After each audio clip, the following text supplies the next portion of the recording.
Yes, Dendo Media on the field. Namna hii, leo hii nimeingia tena Padre Martin Secondary School. Hii ni shule inayopatikana halmashauri ya mji Ifakara. Ni shule inayomilikiwa na masista upendo wa Mtakatifu Francisco wa Asizi. Basi kama kawaida yangu, sikosi kuwatembelea ndugu zangu Padre Martin na kuwaambia ninyi duniani nini kinaendelea Padre Martin Secondary School. Leo hii nimekuja katika kutembea na kuendelea kutalii kama kawaida. Siwezi kuwatupa ndugu zangu muweze kujionea mambo mengi yaliyojificha.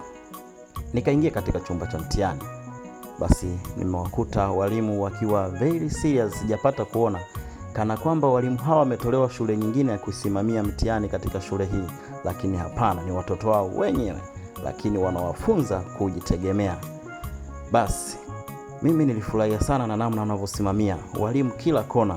Mtihani huu ikitokea umevuja, basi tutasema hata mtihani wa taifa unaweza ukavuja, lakini basi wanasimamia kama wanasimamia mtihani wa taifa.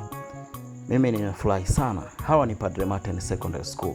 Shule hii itakapokuja siku kuongoza, asitokee mtu wa kushangaa kama usimamizi wa mitihani uko namna hii. Watoto wamesambazwa ukumbi mzima, wanaumiza vichwa. Hakika Padre Martin Secondary School, basi kazi wanaiweza.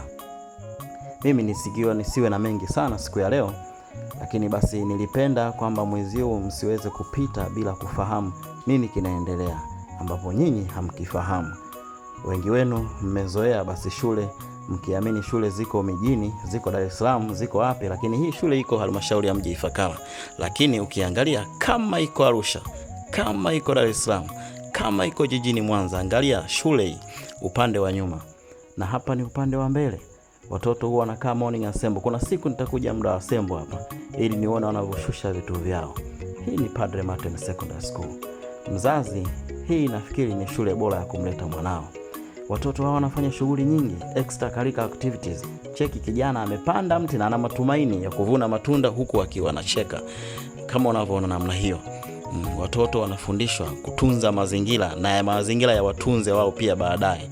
Nimeambiwa hawa watoto wengi ni kidato cha pili, basi wanategemea siku ya graduation yao watakaa katika mti huu na kula keki pamoja na wazazi wao. Mimi ninawaombea. Basi ndugu yangu, hii ndio shule ambayo nilitaka nikutaarifu au nikuweze kukuhabarisha. Usikose kumleta mwanao hapa. Wasiliana hizo namba zinazopita hapo au comment Dendo Media uweze kupata fomu.